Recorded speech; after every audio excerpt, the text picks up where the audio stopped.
بمجرد ما يتم اعلان نتيجه الثانويه العامه هتخش اختبار تاني غير اختبارات الثانويه العامه، وهو الرضا بقضاء الله تعالى وبقدره. يعني ربنا كاتب لك حاجه معينه في حاجه، او كاتب لك انك هتجيب المجموع دوت، اكيد علشان هتخش حاجه معينه او كليه معينه هتفرق معاك، او هتبقى انت متفوق فيها او كده. فاهم حاجه انك تكون راضي بقضاء الله. عارف انا لو ما جبتش كليه قمه الناس هيقولوا عليا بس اوف هنا. انا عايز اعرف يقولوا يعني انت خايف ليه من كلام الناس؟ الناس دلوقتي كل همها انها تتريق، لان هم اصلا مش واصلين لحاجه في حياتهم، فهم همهم انهم يتريقوا على الناس اللي بيحاولوا يوصلوا لحاجه. انت دلوقتي ربنا كتب لك حاجه، هم الناس دول ما شافوش لا تعبك ولا سهرك، ولا شافوا ان انت بتنزل في الشتاء رايح درس، ولا شافوا انك انت بتسيح من الحر في الصيف وانت قاعد في سنتر فيه 250 طالب، ولا شافوا اي حاجه من الحاجات دي. وانت تعبت وربنا كتب لك مثلا تجاره او اداب او اي كليه من الكليات ايا كان، فالحاجه دي ربنا كتبها لك عشان شايفك انك انت هتبقى متفوق فيها قدام. فانت مالكش دعوه بكلام الناس مش هيفيدوك باي حاجه. فاهم حاجه انك تكون راضي باللي ربنا كاتبه لك ومالكش دعوه بكلام الناس.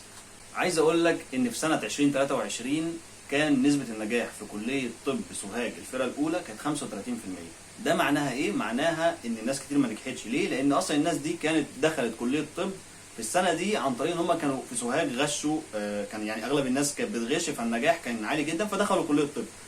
فانا بقول لك ليه الكلام ده؟ عشان خاطر مش اي كليه تخشها. لو انت مثلا دخلت كليه وواحد تاني زميلك او انت كنت تعرفه انت اشطر منه او متفوق عنه طول السنه وهو دخل كليه اعلى منك، ده مش معناها انك انت كنت وحش او كده، معناها ان هو اصلا ممكن يكون غش او كده فدخل الكليه دي بالغش وممكن ما يتفوقش فيها. لكن انت ربنا كتب لك مجموع معين يدخلك كليه معينه، فتلاقي نفسك متفوق فيها. فاهم حاجه انا عايزك تعرف ان الخيره فيما اختاره الله. مفيش حاجه اسمها كليه قمه وكليه قاع او كليه مش كويسه. اهم حاجه انت طالما شايف نفسك انك بتذاكر وشاطر في دراستك فانت اللي هتبقى في القمه. ملهاش علاقه ان الكليه دي كليه قمه لو دخلتها او الكليه دي مش كليه قمه، لا. هو الفكره كلها انك انت اصلا لما تخش الكليه دي تذاكر وتبقى شاطر وتبقى من القمه في الكليه دي نفسها.